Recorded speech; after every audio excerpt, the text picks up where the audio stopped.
Panchatattva Jaya Panchatattva Panchatattva Jaya Panchatattva Jaya Panchatattva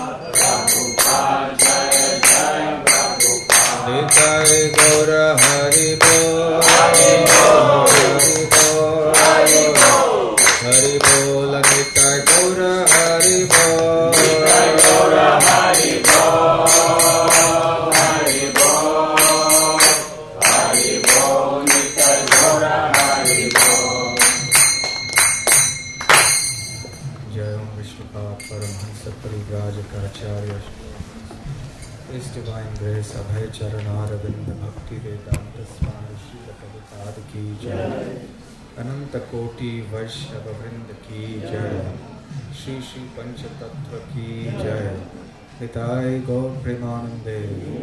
All glories to the assembled devotees.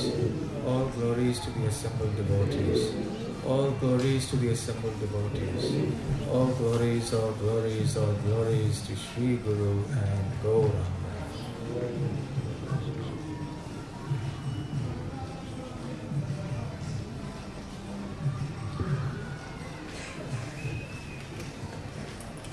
Om Jnanatimirandhasya Jnananjanashalakaya Chakshurum Militam Yena Tasmai Shri Gurave Namaha Shri Chaitanya Manavishtam Sthapitam Yena Bhutale Swayam Rupa Kadamahyam Dadati Swapadantikam Vandeham Shri Guru Shri Yutabadakamalam Shri Gurun Vaishnavamscha Shri Rupam Sakrajatam Sahagana Raghunatham Tam Sajivam Sadvaitam Savadhutam Parijana Sahitam Krishna Chaitanya Devam Shri Radha Krishna Padam Sahagana Lalita Shri Vishakhamritamscha Namo Om Vishnu Padaya Krishna Krishnaya Bhutale Srimate Bhakti Vedanta Swami Nitinamane Namaste Saraswate Deve Gauravani Pracharine Nirvishesha Shunyavadi Paschatya Deshadarine Vanchakalpatarubhyascha Kripa Sindhubhyaeva Patitanam Pavanebhyo Vaishnavebhyo Namo Namaha. Jai Shri Krishna Chaitanya Prabhu Nityananda Shri Advaita Gadadhar Shivasadi Gaura Bhakta Vrinda Hare Krishna Krishna Krishna Hare Hare Hare Rama Rama Rama Hare Hare.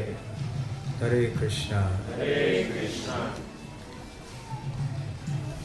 Thank you very much for coming back this evening again for our second session on Prasadam. Спасибо большое, что вы вновь пришли сегодня вечером на вторую нашу встречу, беседу о прасаде. I'll briefly recapitulate what we discussed yesterday. Я вкратце напомню, о чем мы говорили с вами вчера. We spoke about the importance of food. Во-первых, мы говорили о важности пищи как таковой. For the physical body. О том, как она влияет на наше физическое тело. That, of course, is very much understood by everybody in the world. И все, в принципе, люди в мире понимают, что пища оказывает влияние на физическое тело. And we also spoke about how Srila Prabhupada explains that one of the most important purposes of food is to purify the mind. Но мы также акцентировали внимание на утверждении Шрилы Прабхупады о том, что пища оказывает очень важное и сильное влияние на сознание. So food is an important instrument for purification of the heart and of the mind. Итак, пища – это один из самых важных факторов, очищающих, который может очистить наше сердце, наше сознание. But unfortunately, the people of the world today are completely unaware of this important aspect of food. К К сожалению, в современном мире люди совершенно ничего не знают об этом важном качестве пищи. And people take food only to satisfy the sense of taste. Люди принимают пищу лишь только для того, чтобы удовлетворить свое желание испытывать вкусы. And to give some strength to the body and to have a little good health. Ну, также они еще пропитают тем самым свое тело, дают ему силы и как-то заботятся о своем здоровье. We also saw from the Bhagavad Gita how Lord Krishna defines or describes three categories of foods according to the three modes of nature. Также вчера мы говорили о 3 категориях пищи, которые Кришна классифицирует в Бхагавад-гите в соответствии с 3 модами материальной природы. Foods in the mode of goodness are somewhat purifying. Sattva, that begins with sattva, which means it purifies one's existence. Пища в гуне благости очищает жизнь человека, это называется саттва. But nevertheless, that is only from a material point of view. Но это лишь только материальный взгляд на вещи. And the goal of life, as we know, is not material, it is spiritual. Однако, как мы все знаем, цель жизни вовсе не материальная, она духовная. Therefore, there must be some spiritual purification. Поэтому очевидно, что должен быть какой-то духовный очищающий эффект. And for that purpose, the food must go beyond even the mode of goodness, and it must become transcendental. И чтобы этот эффект произошел, пища должна превосходить даже гуну благости, иными словами, она должна быть трансцендентной. Food becomes transcendental when it is offered to Lord Krishna with love and devotion. И пища становится трансцендентной в процессе предложения ее Кришне, когда это делается с любовью и преданностью. This is an act of yajna or sacrifice. И такой поступок называется ягья или жертвоприношение. And prasadam is a remnant of that sacrifice. И что такое прасадам? Это остатки, или то, что получается в результате жертвоприношения. And when we partake of that, then we become completely purified in heart. И всякий раз, когда мы принимаем или вкушаем остатки именно жертвоприношения яги, то сердце наше очищается. And also, as we discussed yesterday in the case of Sutta Goswami speaking to the sages, that one can actually develop taste for hearing the Srimad Bhagavatam simply by regulating our food. И второй эффект, о котором мы говорили, описан Суттой Госвами, когда он обращается к мудрецам на Мишаране, он говорит, что если человек урегулирует эту сферу своей жизни, будет правильно питаться, то в нем разовьется, будет развиваться вкус к слушанию повествований о Господе. I also briefly mentioned yesterday that the kind of food that we eat in the world can change the destiny of the world. Также вчера мы упомянули, что та пища, которую люди едят в этом мире, может повлиять на судьбу всего мира. Just imagine if everybody in the world were to eat Krishna Prasadam. Представьте, что случится, когда все люди на планете начнут питаться только Кришна Прасадом. The entire face of the globe would change. Лицо всего мира изменится кардинальным образом.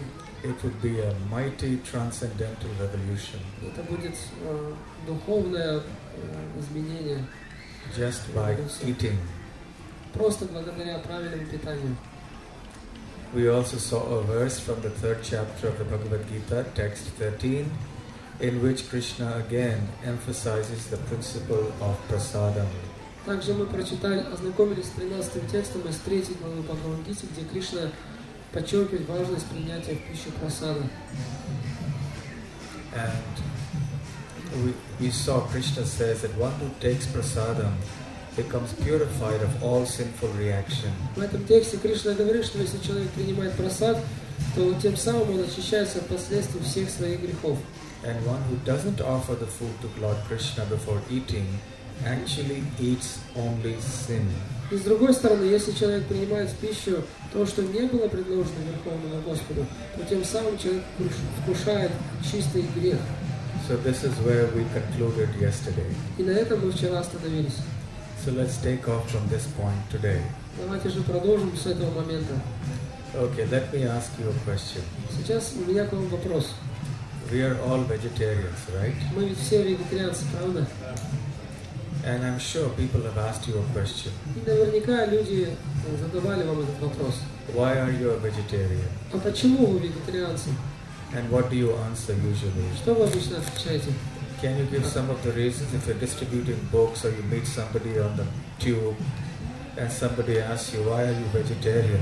Ну, например, вы распространяете книги или встречаете знакомых в транспорте или других людей в метро, и они спрашивают, а почему ты вдруг вегетарианец? Как вы отвечаете? 1, 2, 3, like that. Can you give me 1, 2, 3 points? Каковы причины? Первая причина, вторая, третья. Health is better. Sorry? Health. Health is better. Можно чуть больше? Okay, what else? Да. Ахимса. Ахимса. Ahimsa. What is the meaning А of что такое ahimsa? ахимса? Non-violence. Non-violence.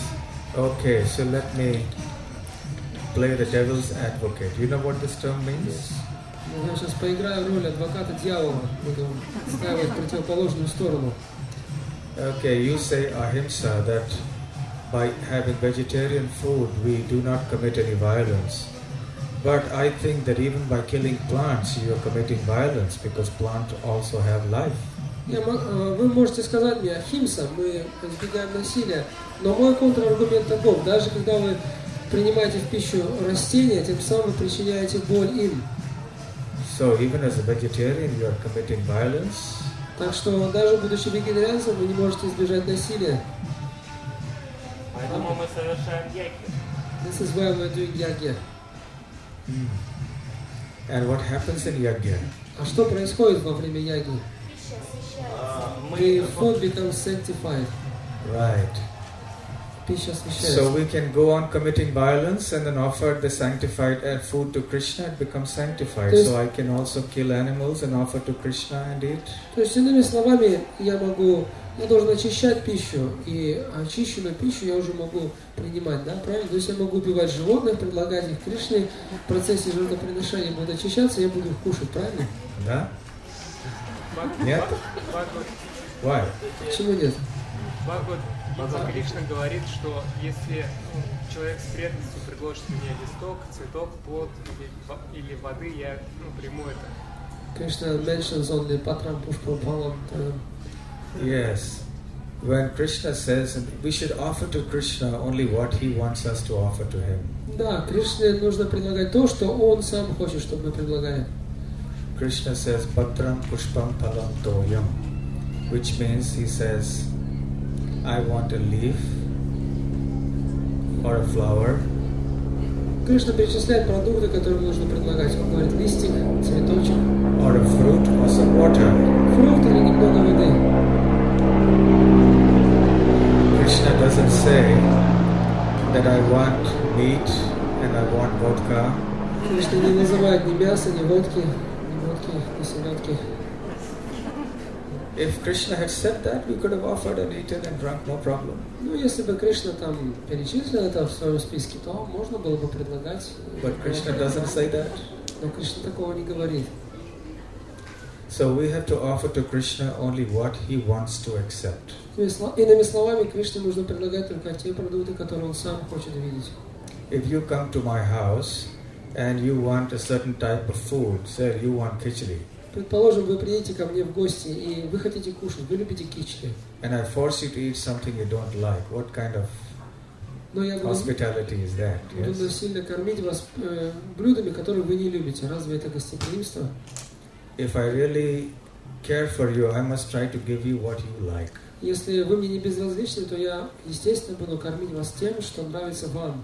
So Krishna has very clearly specified what he likes and what he doesn't like. И Кришна очень четко определил те продукты, которые ему нравятся, и те, которые не нравятся ему. It's not just vegetarian foods.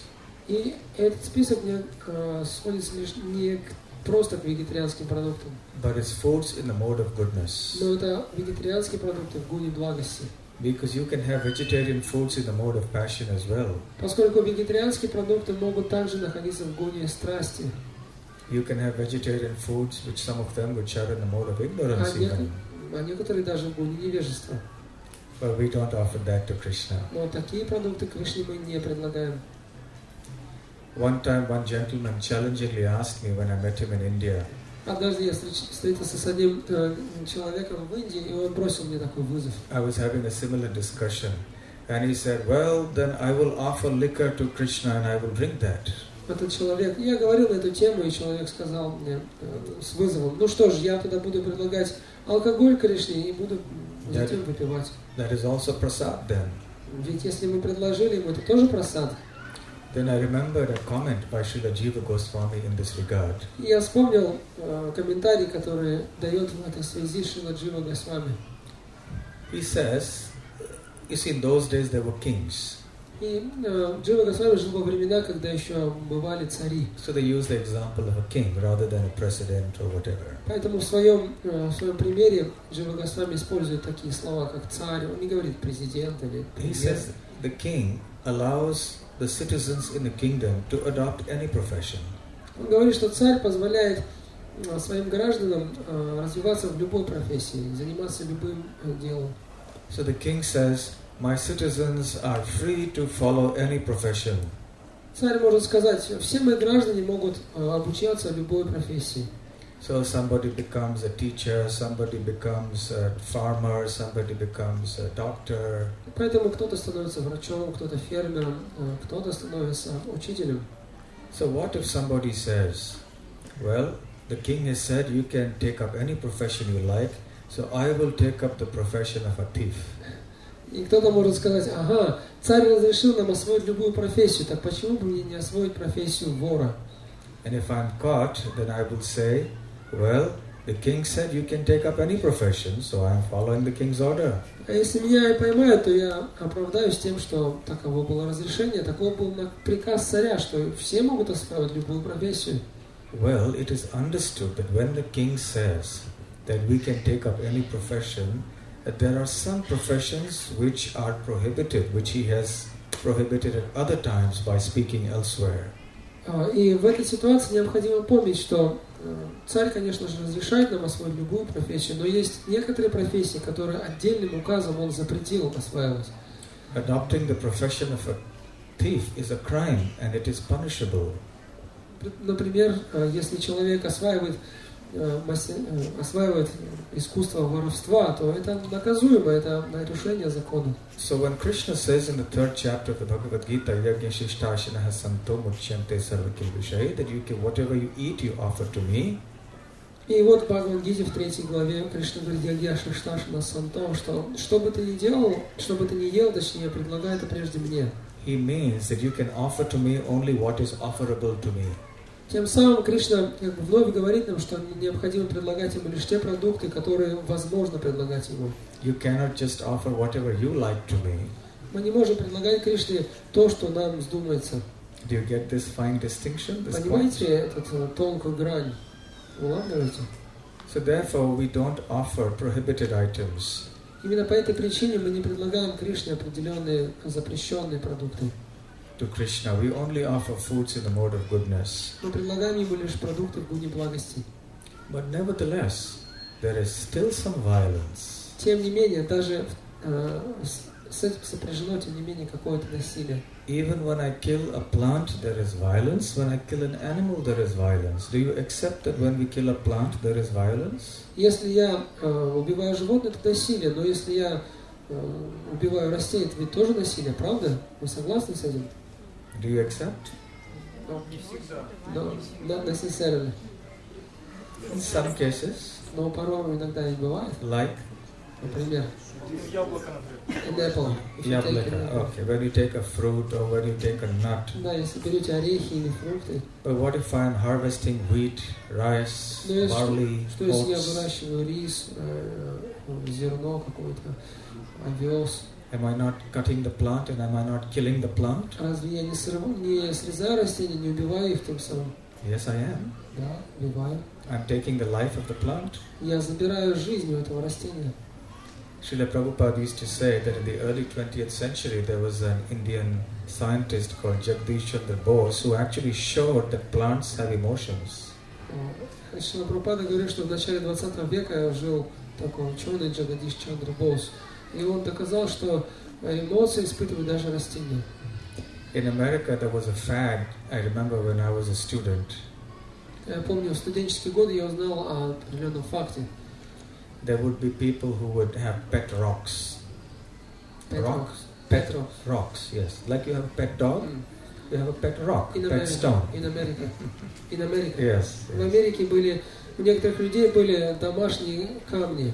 Домашние, ну как есть домашние животные, у них были домашние камушки. They make anything into pets. Ну, знаете, люди приручают все, что угодно. But at that time, I remember, there was one thing that I remember seeing, that there was one person who was a gardener and who would go and speak to her plants. And some experiment was done. And when she spoke to one set of plants very nicely, lovingly, those plants grew luxuriantly. Я читал об одном эксперименте, который там провели в Америке. Одна женщина выращивала растения, она подходила к ним и начинала с ними ласково разговаривать. И вот те растения, с которыми она говорила так ласково, начинали очень бурно расти. And to the other set of plants she spoke, I hate you. Но она подходила также к другой грядке и говорила в качестве эксперимента: я вас ненавижу. You're ugly. Вы ужасные травы. And the same nutrition in terms of water and manure, etc., was given to both types of plants. И обе грядки получали одинаковую подпитку, вода и микроэлементы, все было одинаково. And the one that had been spoken to nicely grew luxuriantly. И вот те растения, с которыми эта женщина общалась так мягко и нежно, они росли бурно, цвели. So plants have life because there is a soul present within the body of that plant. Поскольку в теле растения находится душа, мы можем видеть, что она реагирует. So when we cut the plant, we are depriving that soul of the body of the plant. И когда мы срезаем растение, тем самым мы вынуждаем его покинуть, вынуждаем душу покинуть тело растения. At the same time, we are causing some pain to the plant as well. Но и самому растению мы также причиняем боль. Granted that there are some vegetarian items that don't involve much pain, like a fruit or a nut. Ну, если мы пойдем от того, что действительно есть растения, вегетарианские продукты, чтобы получить, которые не требуют насилия для того, чтобы их получить, например, яблоки, фрукты, орехи. But there are some standard vegetarian items which do involve killing. Но есть общепринятые вегетарианские продукты, которые подразумевают убийство или насилие. So when I asked you why do you eat vegetarian food, you said ahimsa, non-violence. Поэтому, когда я спросил вас, почему вы вегетарианец, вы сказали не насилие, ахимса. So how would you answer this question? Как же вы ответите на мой вопрос?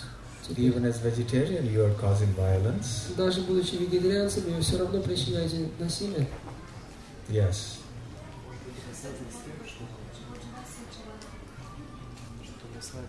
Somebody said something there? She said, Jivo Jivasya Jivanam. Yes, that is the answer. What does it mean? Ответ Jivo именно в Jivasya этом. А что Jivanam. значит Jivo Jivasya Jivanam? One living being is meant for as a foodstuff for another living being. Yes, that is the correct answer. Да, это правильный ответ как раз. You see, in this world, Srila Prabhupada explains, one living entity is the food for another living entity, based on Srimad Bhagavatam. На основе Шримад Бхагаватам Шрила Прабхупада объясняет нам, что в этом мире все так устроено, что одно живое существо является пищей другому. Otherwise, we will all starve. В противном случае нам всем придется голодать. So, the important point is that every species of life has its designated food. Очень важно понять этот момент, что каждой форме жизни предписана определенная пища. In some cases, that food involves a lot of violence. И иногда, чтобы получить эту пищу, необходимо применить много насилия. Like when the tiger has to go and jump on its prey and kill it and tear its flesh. Например, тигру приходится гоняться за добычей, затем хватать ее, разгрызать на части, разрывать. If you have seen some wildlife movies in your student days or something, you will remember how violent it is. Если вы смотрели по телевизору эти записи, как животные живут там в дикой природе, то вы видели, конечно же, эти картины насилия. And in some cases, for human beings, the designated food is very simple, vegetarian mode of goodness food. А есть другие случаи, например, человеческая жизнь. Для человека предназначена очень простая, благостная пища. In general, there is violence in both cases. В принципе, насилия не избежать ни в том, ни в другом случае. But number one, the violence that is there in vegetarian food is enormously lesser than it is in non-vegetarian food. Но здесь есть несколько важных моментов. Во-первых, то насилие, которое необходимо применить для получения вегетарианских продуктов, во много-много раз меньше того насилия, которое происходит во время получения невегетарианских продуктов. There is hardly any comparison at all. Вообще очень сложно даже сравнивать эти две ситуации. And secondly, vegetarian food is a designated food for us. И as второй важный humans. момент. Нам, людям, предписана определенная пища, вегетарианская пища. Of course, this is a topic in itself. I will not go too much more in detail into this. Конечно же, это отдельная тема, и сейчас мы не будем, может быть, в нее погружаться. I'm sure you've all read and discussed these topics quite a bit in your respective temples and namahattas and so on. Я уверен, что вы много думали сами на эту тему и обсуждали ее с преданными. So the point is that we accept whatever are the designated foods for us as human beings, offer them to Krishna with love and devotion, and accept them as prasadam. Но важный момент, что мы должны понять, это эту последовательность. Мы принимаем ту пищу, которая предназначена нам, те продукты, которые предназначены нам в пищу, мы предлагаем их Господу с любовью и преданностью и принимаем остатки этой яги. And that becomes a means of purification of the heart, frees us of all sinful reactions. И вот такие продукты, такой прасад становится тем, что очищает наше сердце и избавляет нас от последствий грехов. So this can cause a transcendental revolution in the world. Иными словами, это и может стать такая диета, именно такая диета может поменять весь мир. I would like to now recite a verse from the 11th canto of the Srimad Bhagavatam. Сейчас я бы хотел прочитать один текст из 11-й песни Шримад Бхагаватам, in which Krishna speaks to Uddhava in the famous Uddhava Gita. Этот текст из Уддава Гиты, в которой Кришна обращается к Уддаве. Just like you have Bhagavad Gita, where Krishna spoke to Arjuna, there is also Uddhava Gita in which Krishna spoke to Uddhava. Есть, помимо Бхагавад-гиты, в которой Кришна обращается к Уддаве, есть еще к Арджуне, есть еще знаменитая Уддава-гита из Шримад Бхагаватам, в которой Кришна обращается к Уддаве. And Uddhava in this verse makes a very important point about how it is necessary for devotees to accept things that are offered to Krishna with love. В этом стихе Уддава говорит о важности принятия в пищу тех продуктов, которые были предложены Кришне с любовью. Okay, so will you please chant after me? Пожалуйста, повторяйте за мной вместе. Tvayopabhukta sraggandha vaso lankara charchitaha uchchishta bhojino dasas tava mayam jayemahi Tvayopabhukta sraggandha vaso lankara charchitaha uchchishta bhojino dasas tava mayam jayemahi. So Krishna Uddhava says, Уддава говорит здесь: просто украшая себя гирляндами, ароматными маслами, одеждами и украшениями, которыми ты насладился, и вкушая остатки твоей пищи, мы, твои слуги, обязательно одолеем твою иллюзорную энергию. yes, he says, my dear Krishna, Tvaya upabhukta, whatever is used by you, Обращаясь к Кришне, он говорит: твоя упабхукта, все, чем ты пользовался. srag means flower garlands, etc. Срак означает гирлянды цветов и так далее. Gandha means scented oils and various other perfumed items. Гандха означает парфюмерия, ароматы, духи. Vasaha means your clothes that you offer to the deities, for example. Васаха – это одежда, которую вы, например, предлагаете божествам. Alankara cha architaha, which means the ornaments that have been worn by the Lord. Аланкара ча арчитаха означает украшения, которые носил Господь. Also, uchishtapojino, И в конце, dasaha. и также он говорит чишта боджинаха дасаха. Whatever are the remnants of the food that you have eaten, Остатки пищи, которую ты вкушал. if one does that, if a servant of yours, dasa, Будда говорит, если твой слуга даса принимает все эти вещи, tava mayam jayemahi, one can conquer maya or the illusory energy. то в результате тава майя джае махи он сможет превозмочь влияние материальной иллюзорной энергии. See, here is a broader definition of the term prasadam. И в этом тексте содержится широкое или общее определение того, что такое прасадам. Although I will be focusing more on the kind of prasadam that we eat, Хотя, конечно, мы с вами будем больше говорить о той прасаде, которую мы принимаем в пищу, but it is also important to spend a few minutes to talk about the other kinds of prasadam. но помимо этого нам очень важно несколько минут посвятить обсуждению других видов прасада. Basically, prasadam means mercy, По сути, прасадам означает милость. and anything that is offered to the Lord with devotion, Что бы мы ни предлагали Господу с преданностью, which is accepted by Him, и что бы Господь не принял, and which remains behind after He has used it, и все, что остается после того, как Господь использовал это, принял это, is called prasadam. все это называется прасадом. It's not only food. Прасадом не ограничивается лишь едой. The prasadam that we eat, the food, is only one type of prasadam. Прасад в том понимании, которое мы обычно используем, то есть пища, предложенная Господу, это лишь один из видов прасада. So anything that is offered with love to Krishna is also prasadam. Но все, что бы мы ни предложили Господу Кришне с любовью, становится прасадом.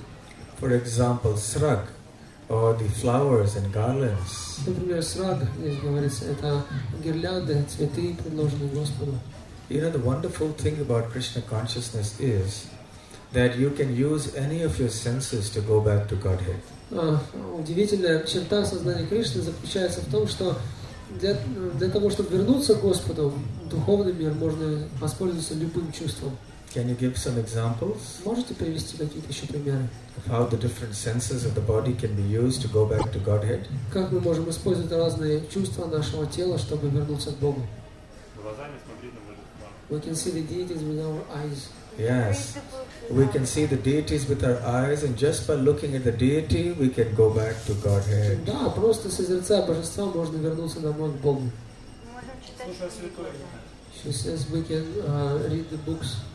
Yes, we can read the books, study Bhagavatam, and go back to Да, Godhead. можно читать книги, изучать Бхагават и вернуться к Богу. Глазами идти в храм. We can hear the holy name with our ears. One can hear the holy name with our sense of hearing, with the ears, and go back to Godhead just by hearing. Просто слушая Святое Имя, можно вернуться домой к Богу. We can chant the holy name. One can chant the holy name with our tongue, and we can go back to Godhead just by use of our tongue. Мы можем повторять Святое Имя Господа языком и просто благодаря этому вернуться домой к Богу. Вдыхать аромат цветов, предложенных Господу. We can smell the aroma of the flowers offered to the Lord. Yes, you can smell the aroma of the flowers offered to the Lord and go back to Godhead. Можно вдыхать аромат цветов, предложенных Господу, и так вернуться к Богу. You can taste the prasadam offered to the Lord and go back to Godhead. Вы можете вкушать вкус прасада, предложенного Господу, и так вернуться к Богу. You don't have to go to the Himalayas and sit Не обязательно идти в Гималайи, затыкать там ноздри.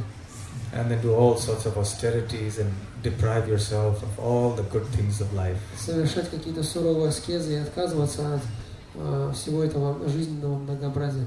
You can see your way back to Godhead, Можно прозреть свой путь к Богу, hear your way back to Godhead, слышать свой путь к Богу, speak your way back to Godhead, проговорить путь taste к your way Богу, back to Godhead, проесть путь к Богу, touch your way back to Godhead, прощупать этот путь even smell your way back to и даже Godhead. разнюхать путь к тому Богу. Just keep smelling and go back to Godhead.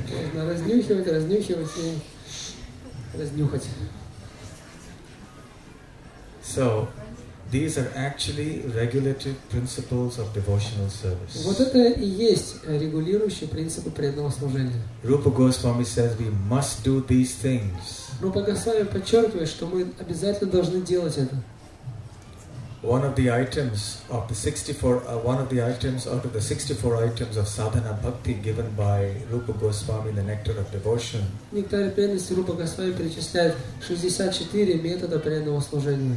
is dhupa malya saurabhyam. Один из них это Дхупа Маулям Саурабхьям. Saurabh means fragrance. Саураб означает аромат.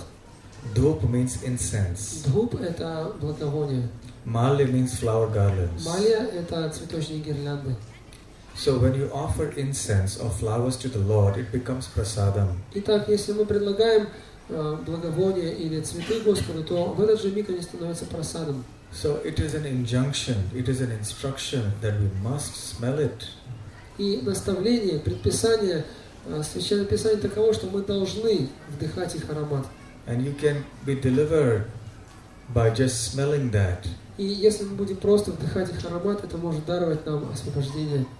Srila Prabhupada explains that when one suffers from snake bite, Шрила Прабхупада приводит такой пример. Если человека ужалила змея, there are different methods for curing oneself. можно воспользоваться несколькими способами избавления от последствий этого укуса. In Vedic life, there were two methods for curing oneself of snake bite. В ведические времена использовались было два самых распространенных метода для этого. Do you have snakes in Russia? В России же живут змеи, правда? Yes. Poisonous ones? Ядовитые тоже. Even here. Even here. So, in Vedic culture, there were two prominent ways of curing oneself of snake bite. Does anybody know? А знаете ли вы, какими двумя способами пользовались в ведические времена, чтобы избавиться от последствий укуса змеи? Yes. Мантра, say. Mantra. How does one get cured by А как mantra? вас может вылечить мантра? Somebody chants a mantra and we get cured. Что, кто-то повторил мантру, и вы сразу вылечились? Have you seen it? Вы Anywhere? такое видели когда-нибудь? Do you believe it? А вы верите в это? Do you believe it? Вы верите? Good. Хорошо. You Поверьте. see, I had heard this and read this for many years. Я тоже в течение многих лет слышал это утверждение и читал даже о нем. But I believed it, I had faith. Я, конечно же, доверял этому But I утверждению. actually saw it with my eyes only about 2 or 3 years ago. Но лишь 2 или 3 года назад я своими собственными глазами увидел, как это работает. I sometimes go to some interior villages in India to preach. Иногда я езжу в какие-то отдаленные индийские деревни на проповедь. You know, life in the Indian villages is really, really simple. И в индийских деревнях царит уклад жизни очень-очень простой. So, they put me up at the local Hanuman temple, which was there in the village. И меня привели в местный храм, посвященный Хануману. There was a little room there and I was staying there. Меня поселили в маленькой комнате. And at night I was woken up by a big commotion. There was so much noise outside. И ночью меня разбудил шум, что-то происходило на улице очень громко. And I was woken up and I wondered what's going on here. So I opened the door and I saw a group of people coming in and there was one lady who was shouting and screaming. И когда я проснулся, встал, открыл дверь, посмотреть, что же происходит, увидел большую группу людей, которые приближались к храму. Среди них была одна женщина, которая истошно кричала. She was being carried. Остальные несли ее на руках. I asked them what happened. They said that she was bitten by a snake in the fields. Я спросил, что случилось, и мне объяснили, что она была в поле, и ее ужалила змея. That was the time for harvesting the crops, so they go in and that's when the snakes would be up in the field. Это было время сбора урожая, и как-то она оказалась в поле в это время, и змея ужалила ее. В это время змея очень активна. So they had brought her there to receive the mercy of Hanuman, the great devotee of Lord Ram. И вот люди, деревенские жители, принесли эту женщину в храм, чтобы она получила милость Ханумана, великого преданного Господа Рама. And then one man came from the village. И из деревни прибыл один человек. He had some branch with him of the neem tree and he started beating her with the neem tree branch. В руках у которого была веточка дерева ним. И этой веточкой он стал постукивать по женщине, бить ее этой веточкой. And he started chanting a whole lot of mantras, И одновременно с этим он повторял многообразные мантры, which I hadn't heard before at all. которые прежде я никогда не слышал. So I went up, I realized, well, tonight no more sleep, so let me go and try to understand what they're doing. Я подумал, ну спать мне уже сейчас точно не удастся, надо пойти посмотреть, разобраться, что там происходит. So I sat behind and tried to hear what mantras he was chanting. Я сел у него за спиной и пытался прислушаться, какие же мантры он будет повторять. His pronunciation was not good and he was speaking too fast, but I could see it was some Durga mantra, some Durga, Kali, something. Произношение у него было не ахти какое, и он все это делал очень быстро, но я смог уловить, что он произносил именно Дурги, Кали, эти мантры были посвящены ей. This lady who was brought in on a stretcher, howling with pain, И женщина, которую принесли на носилках, которая кричала от боли, in front of my eyes, in 15 minutes she was up and walking out. уже через 15 минут я увидел, как прямо на моих глазах она встала и своим ходом ушла оттуда. And that night there were several such patients who were brought in. И в ту ночь этому человеку принесли несколько подобных пациентов. Another lady was brought in after some time. Через какое-то время привели другую женщину.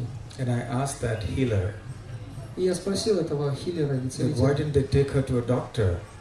а почему вы не ведете их к врачу? He said her husband is a doctor. А мне ответили, ну, у нее муж врач вообще-то. A doctor has brought her here. Сам врач ее и привел, собственно. And then I saw a very funny thing. И затем я увидел нечто очень забавное. This man was chanting the mantras into the mobile phone. Этот человек стал повторять мантры в мобильный телефон. And I asked him, what were you doing there? Я спросил его, чем вы там занимаетесь? He said in the next state, that is hundreds of miles away in some other village, there was some snake bite and they called him and he was telling that patient the mantra through the Он phone. объяснил, что где-то в соседнем штате за несколько сот километров змея ужалила какого-то знакомого человека, и ему позвонили, и он стал повторять этой змее мантры через мобильный телефон. And I said, does it work? Long distance like this? Я спросил, далеко ли это находится? He said, yes, there's good results. Да, извиняюсь. Я сказал, как работать на таком расстоянии? Он сказал, да, в принципе, работает. So anyway, there was a bit of a digression. Битов. Digression means deviation. Ну, извините, так сказать, за off-topic. То есть, немножко отклонились. But one of the ways of curing oneself of snake bite is to chant mantras. Но так или иначе, один из способов излечения от укуса змеи – это повторение мантры. And the other way is to smell certain kinds of medicinal herbs. Но есть другой метод – это вдыхать аромат лечебных трав. To get rid of the effect of the poisonous snake bite. Именно это позволяет избавиться от яда, который вошел в тело человека. So Srila Prabhupada explains in the Nectar of Devotion В «Нектаре преданности» Шрила Прабхупада говорит об этом. that just as by smelling certain herbs you get rid of the poisonous effects of snake bite, similarly by smelling the incense, the dhup that has been offered to the deity in the temple, we get rid of the poisonous effects of material existence or Maya. Шрила Прабхупада в «Нектаре преданности» говорит, что точно так же, как человек избавляется от последствий укуса змеи, вдыхая аромат лечебных трав, точно таким же образом, если человек вдыхает аромат благовоний и цветов, предложенных Господу, то он избавляется от яда, которым он отравился под влиянием майи.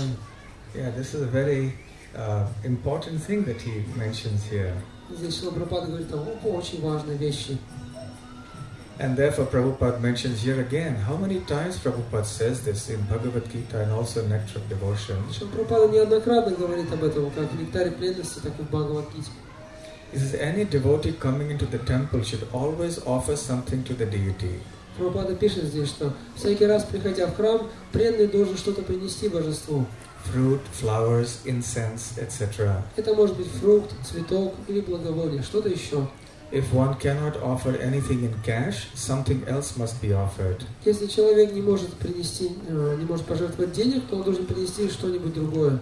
In India, the system is that all the ladies and gentlemen who come in the morning to visit the temple, В Индии так устроено, что мужчины и женщины, которые приходят утром на даршан к божеству, bring so many things. приносят разные вещи. even one morsel of rice or one morsel of flour can be offered. Даже если вы принесете горсть риса или немного цветов, это тоже может быть хорошим подношением. The offering may be humble or the offering may be priceless. Подношение может быть скромным, либо бесценным. So when a devotee comes to offer something to the deity, Всякий раз, когда преданный предлагает что-то божеству, he is sure to smell the good flavor of the incense. он обязательно почувствует аромат предложенных Господу благовоний. Then at once he will become cleansed of the poisonous effects of material existence. И в этот же самый момент он избавится от ядовитого влияния материальной жизни. Just see, Видите? one stick of incense, dhup, offered to the Lord is so powerful Одна палочка благовоний dhupа обладает таким могуществом, because that is prasadam, поскольку это прасад, it's mercy of the Lord. милость Господа. Because we have offered with devotion to the Lord, Это прасад, поскольку это было предложено Господу с преданностью. and then we smell it, И затем мы вдыхаем этот аромат, and it can cure us of all the ill effects of Maya. и тем самым мы можем избавиться от всех симптомов болезни, которым мы попали в мае.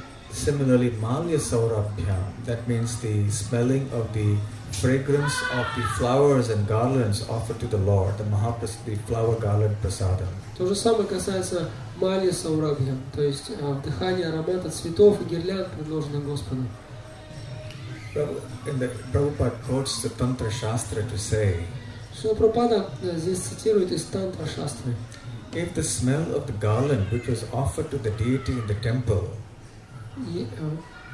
if the smell of the garland that was offered to the deity in the temple What happens? I need some verb.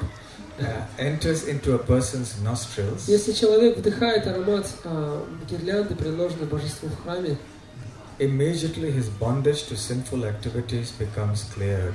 то мгновенно он избавляется от рабства материального мира.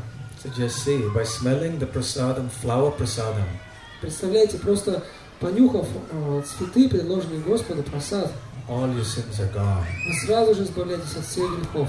And what if nobody is sinful? Suppose somebody is not sinful, then what about him? А что же будет с человеком, который и так свободен от грехов? Then Prabhupada says, Шрила Прабхупада продолжает. and even if one has no sinful activities, Он говорит здесь, что даже если человек не совершает грехов, still by smelling such remnants of flowers, тем не менее, если он вдыхает аромат таких предложенных Господу цветов, one can advance from Mayavadi to devotee. он сразу же начнет, он продолжит свой путь, он будет развиваться, перестанет быть майявади, станет преданным. Such a powerful statement. Это очень важное утверждение. By smelling the prasadam flowers offered to the deity, our sinful reactions can be cleansed. Если мы вдыхаем аромат цветов, предложенных Господу, то тем самым мы избавляемся от последствий грехов. And even if one is an impersonalist, one can become a devotee as a result of that. А если человек уже имеет персональную реализацию, он является имперсоналистом, он может развиваться дальше и стать преданным Господу. Simple act of smelling the flowers. Такая простая вещь, понюхать цветок. See, so sublime is Krishna consciousness. Представьте, подумайте, насколько возвышено сознание Кришны. And then Prabhupada gives an example of that.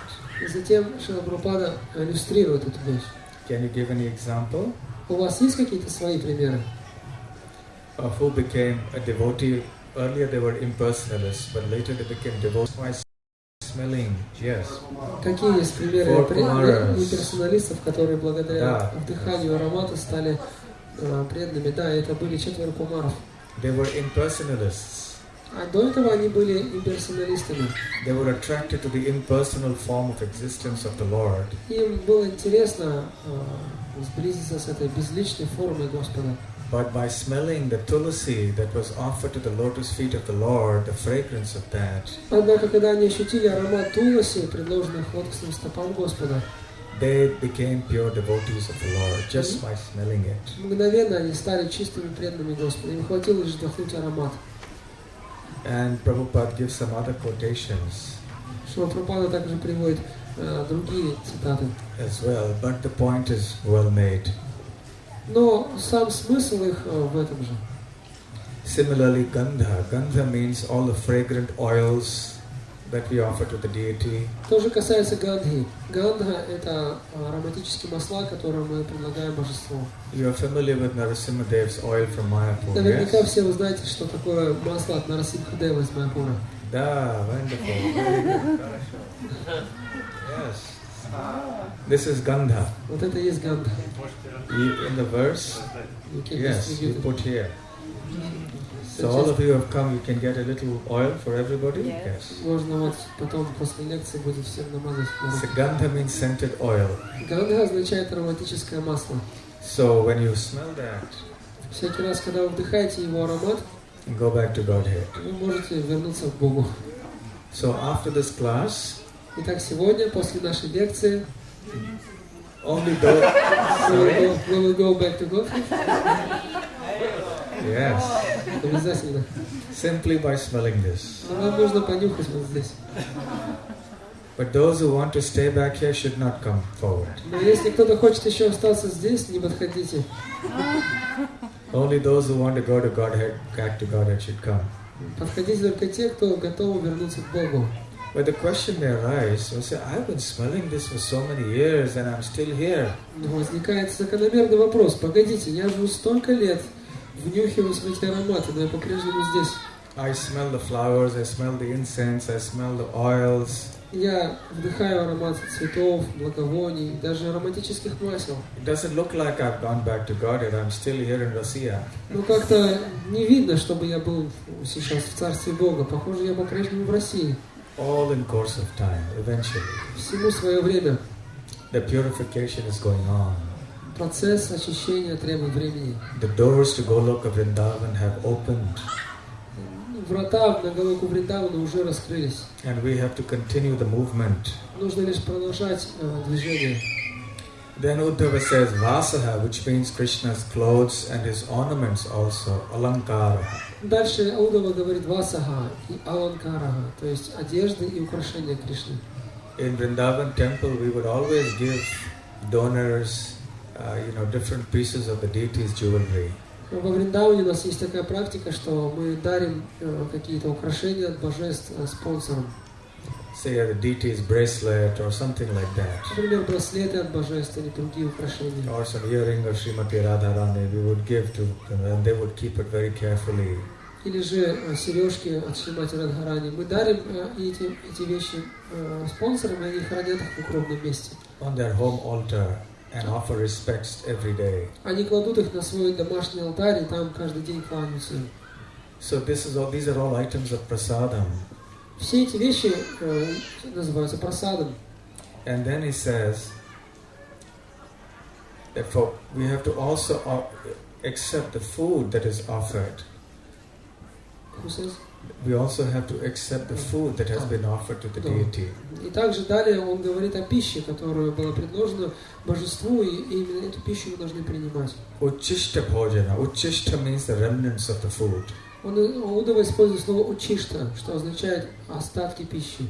Now the question arises that if Krishna has been offered a certain item to eat, Возникает вопрос, если мы предлагаем что-то Кришне, надеясь, что он примет это, съест. remnants means what remains behind after he has eaten. Остатки означает то, что осталось после еды, по определению. But we see that whatever we offer to the Lord, everything remains behind. Но всякий раз, когда мы предлагаем что-то Господу, мы обнаруживаем, что на блюде осталось все, что мы ему предлагали. So how can we understand that the Lord has eaten? Как же, с чего мы можем прийти к выводу, что Господь съел что-то? Let's say you have a plate of prasadam in front of you. Представьте, что перед вами поставили тарелку с прасадом. And I say, I will eat whatever is remaining behind in your plate. И я говорю вам, вот вам прасад, а если что-то останется, то я это доем. And you eat most of the things that are there in the plate. There's hardly anything left. И вы начинаете кушать и съедаете практически все, что было на тарелке. That is remnant. Вот то, что осталось, это и есть остатки. But for Krishna, how is it that everything, 100% of what you offer to him remains? Но как же так получается в случае с Кришной, что чего бы вы ему ни предложили, 100% остается на тарелке? Has Krishna really taken it at all? А вообще Кришна ел? If he has, then how is the food still remaining there? Если он поел, то как пища вновь очутилась на тарелке? Anyone would like to answer this question? Кто мог бы ответить на этот вопрос? Счастье после просады. I can feel happiness after taking prasadam. Yes, that is true. You can feel happiness, but my question is that Да, можете if Krishna has eaten the prasadam, how come it is still on the plate? When you and I eat, then the plate is empty. Но мой вопрос в другом.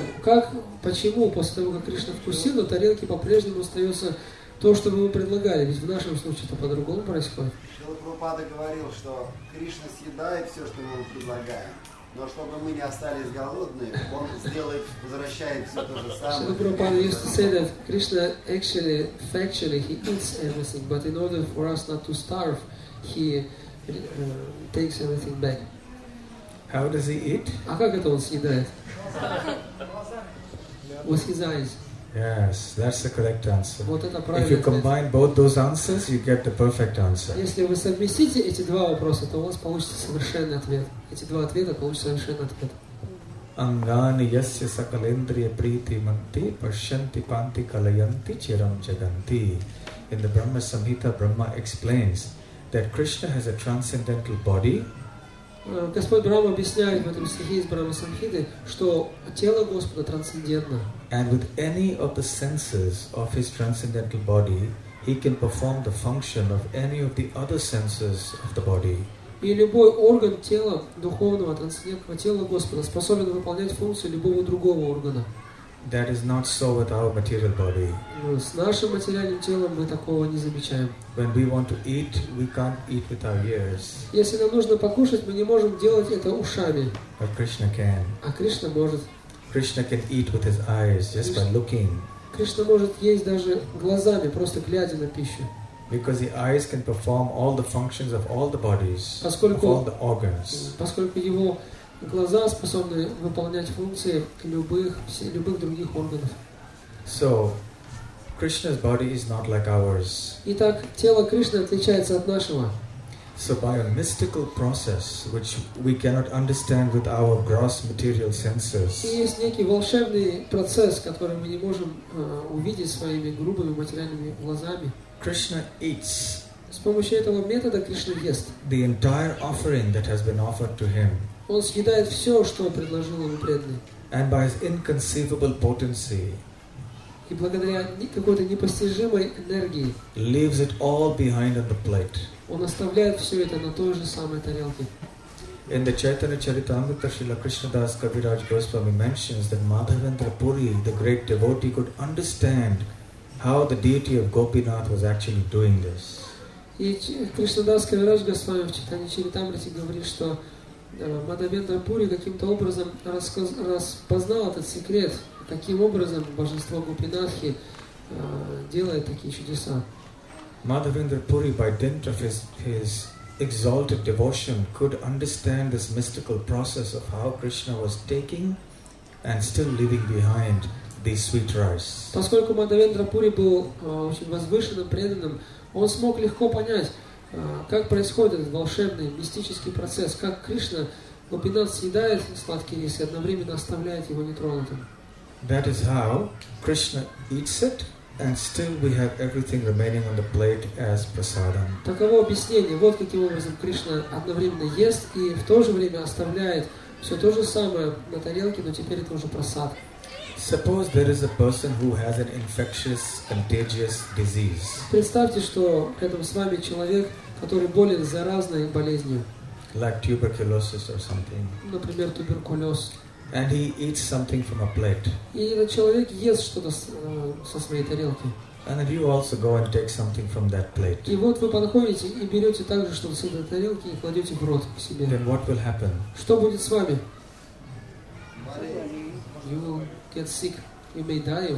We will also get that disease, Да, right? эта болезнь перейдет к нам, мы заразимся ею. Whatever germs are there that have caused the disease for him will also be there, and we will also get that disease. Поскольку те бактерии, которые вызывают болезнь в нем, вызовут то же самое заболевание в нас.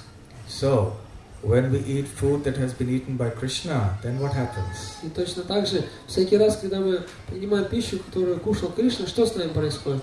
What disease do you get? Какой болезнью вы заразитесь? Krishna Prema. you get the disease, so-called disease, вы заразитесь в кавычках болезнью, of Krishna Prema. болезнью Кришна Према. So this is the beauty of Krishna Prasadam. В этом прелесть Кришна Прасада. So what we'll do is, we will chant a bhajan, a song. Сейчас мы с вами споем баджан. Tomorrow we are going to talk about a very important topic of how prasadam is not just food that is offered to the Lord, but it is an exchange of love between the devotee and the Lord. Завтра мы будем говорить с вами на очень важную тему, о том, что прасад это не просто пища, предложенная Богу, но это способ, которым преданные обмениваются любовью с Господом. And we'll try to have some discussions of pastimes in connection with this to illustrate this principle of how prasadam is an exchange of love between the devotee and the Lord. И для того, чтобы проиллюстрировать это положение, мы расскажем несколько интересных историй. А можно вопрос? Yes, one question. Давайте один вопрос. Я слышал, что бывают такие мистические случаи, когда предлагаются божествам Бога и исчезает часть пищи. И вопрос ваш в чем? Просто, может быть, прокомментирует.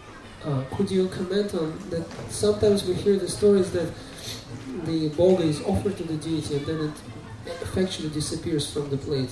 Can you give any comments on that? That is when devotees steal it. Ну, это просто преданные украли. Or when the rats eat it. Или крысы съели.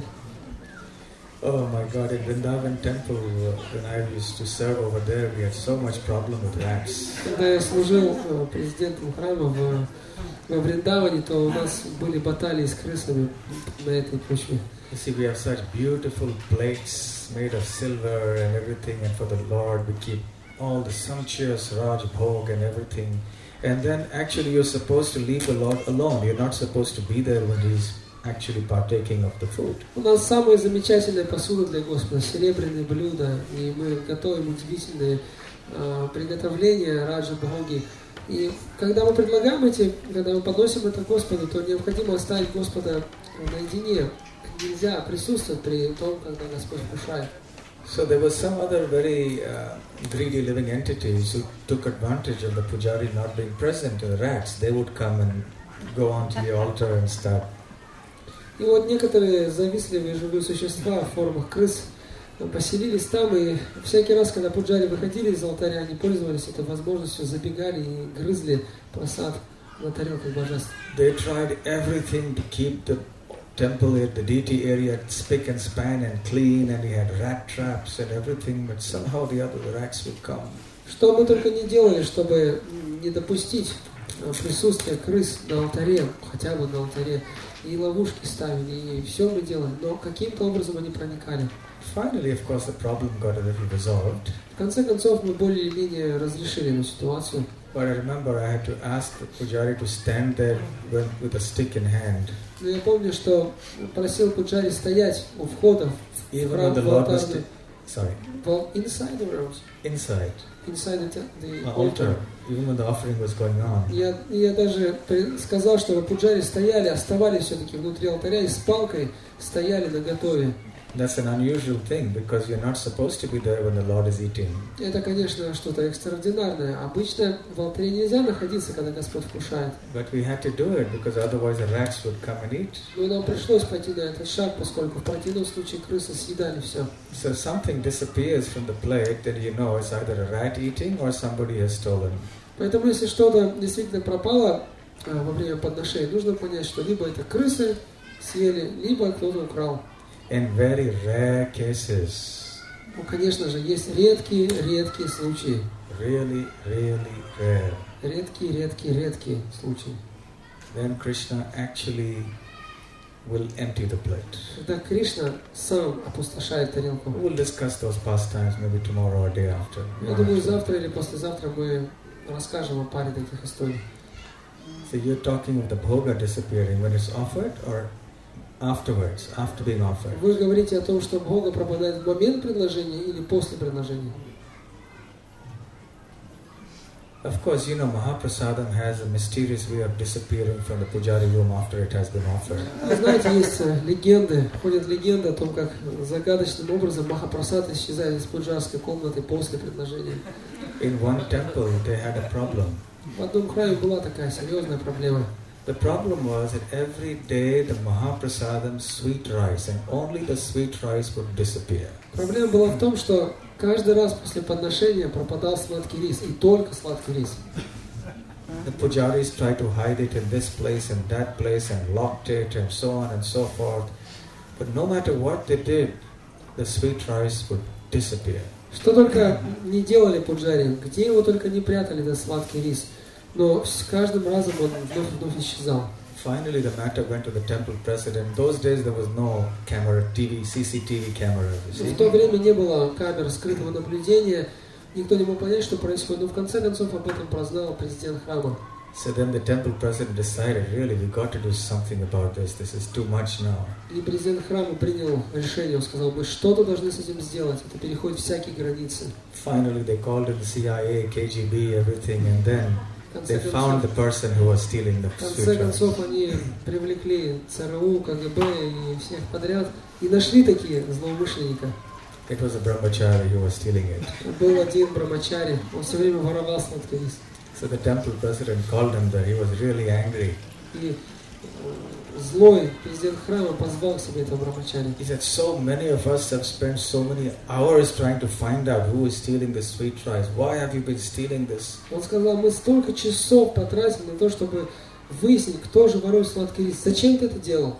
Wasting all our time and you're depriving others of Mahaprasadam. Ты столько нашего времени потратил, ты другим не дал вкусить Махапрасад. So brahmachari was very clever. Брамачари был смекалистым. But I'm just taking Mahaprasadam, so what's the problem? Он сказал, ну я же принимаю Махапрасад, что в этом дурного? I'm not doing anything wrong because I like Mahaprasadam. It's Krishna, Ничего not плохого different не from делаю. Это Krishna. же Махапрасад, он не отличается от Кришны, это сам Кришна. But the temple president was more intelligent. Но президент храма был более смекалистым. He said, all right, you like Krishna, Mahaprasadam is not different from Krishna. Он сказал, ага, значит тебе нравится Кришна, да? А Махапрасад это и есть Кришна. Then why do you never steal the Mahaprasadam sabji or the dal? Тогда почему же ты никогда не воруешь сабджи или дал Махапрасад? Why do you only steal the Mahaprasadam sweet rice? Почему ты ограничиваешься только сладким рисом? That's because you're doing it for the sake of your tongue, not because you think it is not different from Krishna. Причина в том, что ты делаешь это ради прихоти своего языка. Ты вовсе не видишь, что это и есть Кришна. So sometimes Mahaprasadam disappears like that too. Так что иногда это является причиной исчезновения Махапрасада.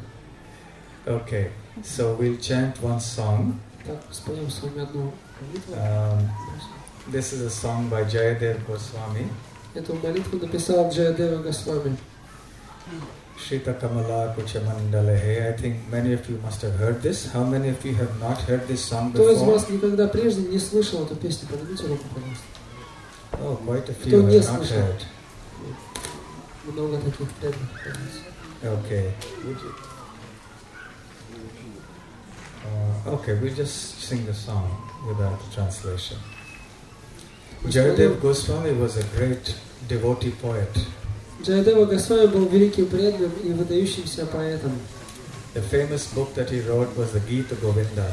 Самая знаменитая из написанных им книг называется Гита Говинда. And he plays a very important role in the worship of Lord Jagannath in Jagannath Puri even today. Джаядев Госвами.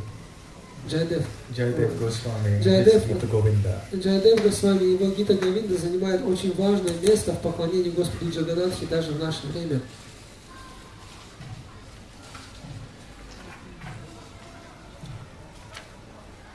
This is called Mangala Gita.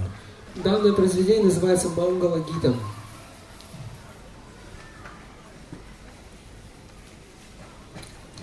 Shrita Kamala Kucha Mandala He Shrita Kamala Kucha Mandala He Dhrita Kundala Dhrita Kundala Dhrita Kundala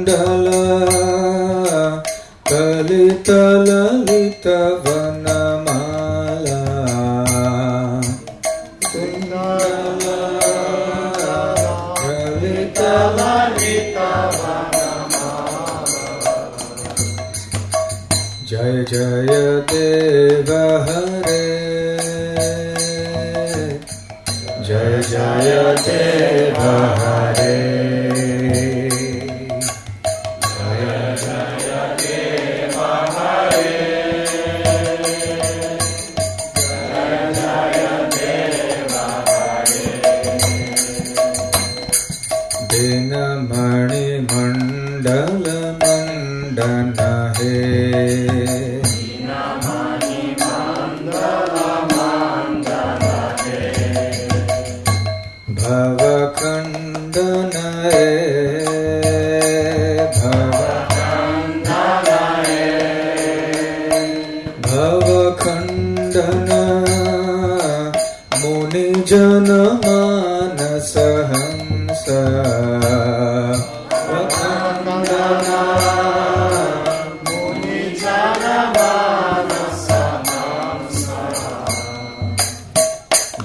Jaya Deva Hare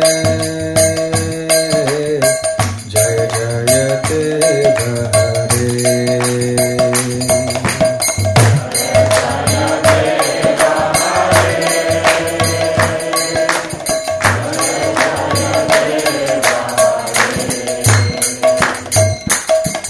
Kaliya Vishadhara Ganjanaye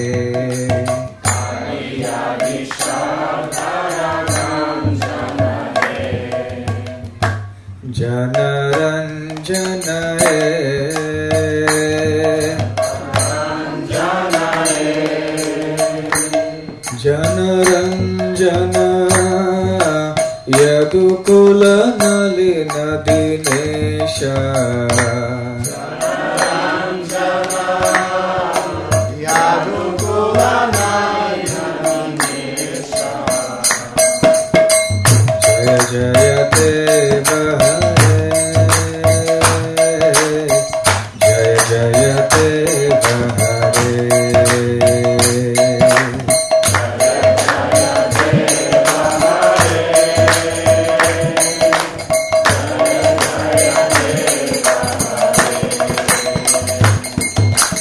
Madhumura Naraka Vinashana He Madhumura Naraka Vinashana He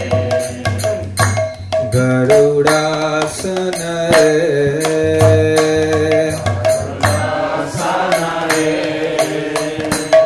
Garudasana Surakula Keli Nidana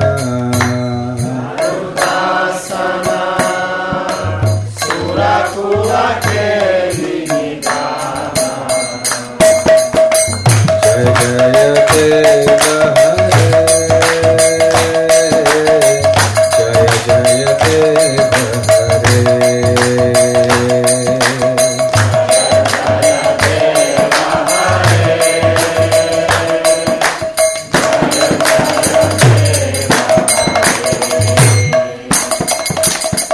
Amala Kamala Dala Lochana He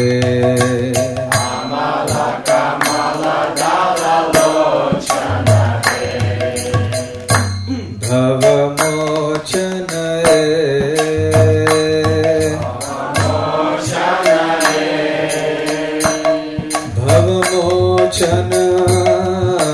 Tribhuvana Bhuvana Nidhana Bhavamochana Tribhuvana Bhavana Nidhana Jaya Jaya Deva Hare Jaya Jaya Deva Hare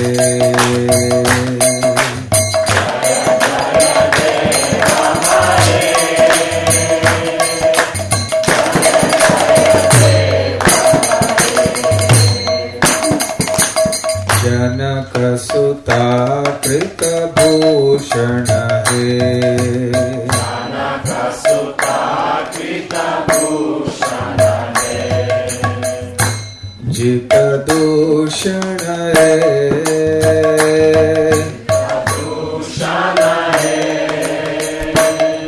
Jita Dushana Samarashamita Dashakanta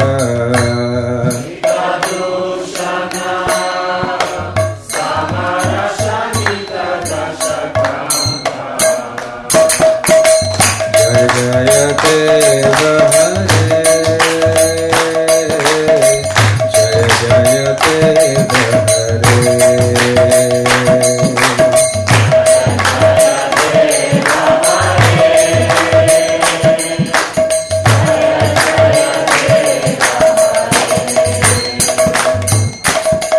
Abhinava Jaladhara Sundara Hai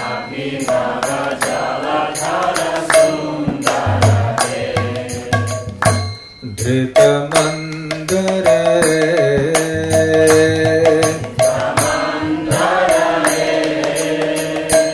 Drita Mandara Shri Mukha Chandra Chakora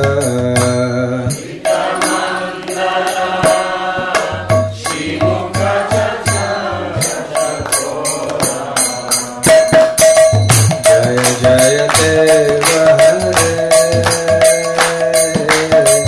Jaya Jaya Deva Hare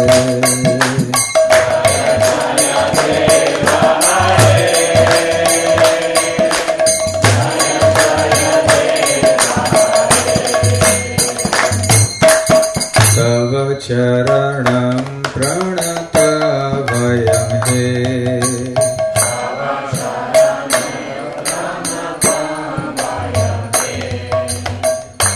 Iti bhavaya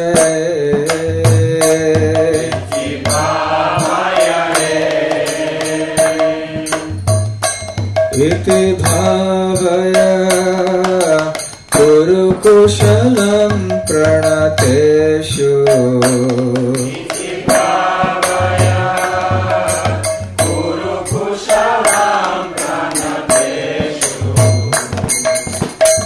Jaya Jaya Deva Hare Jaya Jaya Deva Hare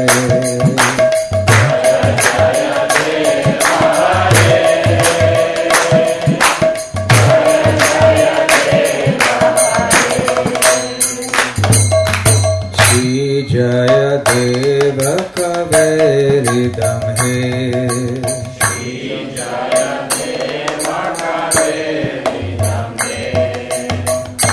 Guru te mudame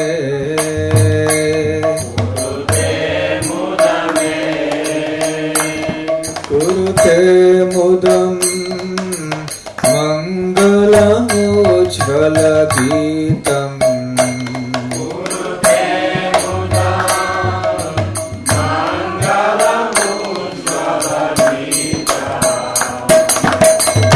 Jaya Jaya Deva Hare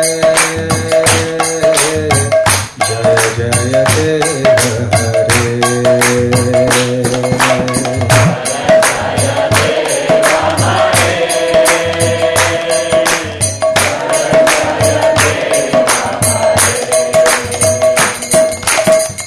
Jaya Jaya Deva Hare Jaya Jaya Deva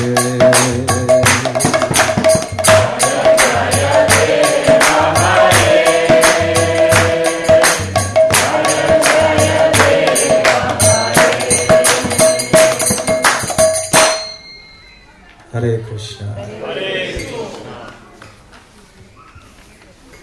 So we have some Mahaprasadam that has been offered by Mataji. What is your name? Как вас зовут, Матаджи? Кто предлагали Махапрасад?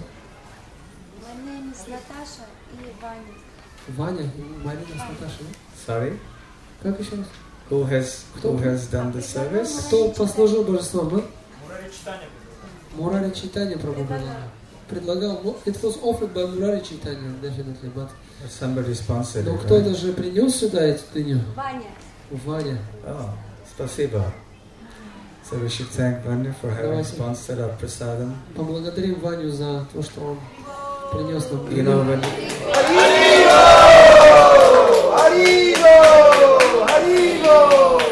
when you study something, there is theory classes and there's practical classes also. Когда вы изучаете какой-то предмет, то помимо занятий по теории должны быть занятия по практике. We're only talking theory about prasadam, now practically also we have to taste. Мы с вами все говорим тут о какой-то теории, о просаде, но в конце концов надо же как-то практически приобщиться. How Krishna has accepted this with love and left behind these remnants for all of us to honor and accept as His mercy. Давайте будем медитировать на то, что Кришна принял все это, принял нашу любовь, съел все это и теперь вернул нам, чтобы мы могли принять это как Его милость, как просад. Okay, thank you very much. Hare Krishna. Srila Prabhupada ki jai. Please take prasadam before you go, everybody. Бхакти Расамрита Махарадж ки джай. Махарадж предлагает, чтобы все приняли просад. Возьмите, пожалуйста, прежде чем уходить. Снимайте скорее, снимайте. Молитесь, снимайте.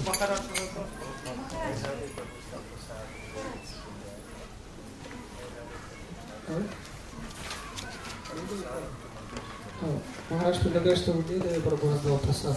А мы мы хотим, чтобы Махарадж. Давайте, не надо капризничать. Старший преданный. Сказал, так сказал. Старший преданный, пожалуйста. Меда Прабху раздаст.